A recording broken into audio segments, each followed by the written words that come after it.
Usap-usapan na ngayon sa Senado kung sino-sino ang tatayong minority bloc. May pahayag naman dito ang mga senador. Yan ang ulat ni Daniel Manalastas. Di pa man nagsisimula ang 20th Congress, pero may mga alingas-ngas na kung sino ba ang tatayong minority bloc sa Senado. Si Senadora Risa Hontiveros na kasalukuyang nasa minorya, ngayon pa lang nilinaw ng walang planong sumali sa tinatawag na Duterte Bloc o ang grupo ng mga senador na kaalyado ni dating Pangulong Rodrigo Duterte. Wala po akong planong sumali sa isang Duterte Bloc. Pwede pong lahat kaming mga colleagues dito sa Senado ay patuloy na makipagtulungan sa mga usapin ng common advocacies. Nasa wishlist naman ni Hontiveros sina Senator-elect Kiko Pangilinan at Senator-elect Bam Aquino na makasama sa minorya o di kaya naman ay sa isang independent bloc. Target din daw nila Hontiveros na palakasin at pag-isahin ang kanilang puwersa.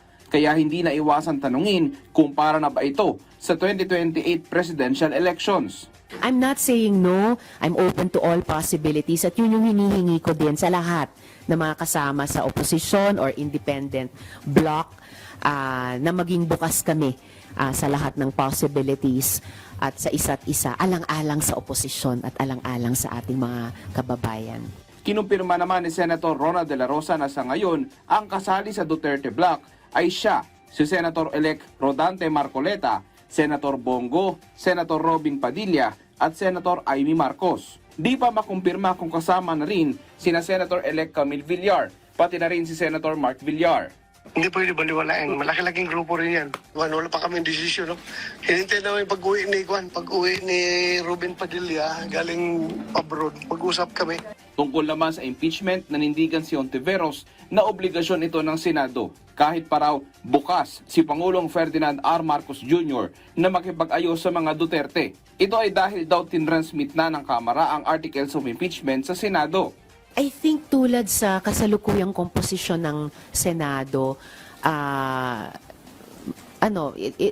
magiging pahirapan for either side. Ipaglalaban ang bawat boto because we have yet to hear even the first piece of evidence. At doon naman kami babatay at dapat bumatay. Bilang senator judges na exercising neutrality. Daniel Manalastas para sa Pambansang TV sa Bagong Pilipinas.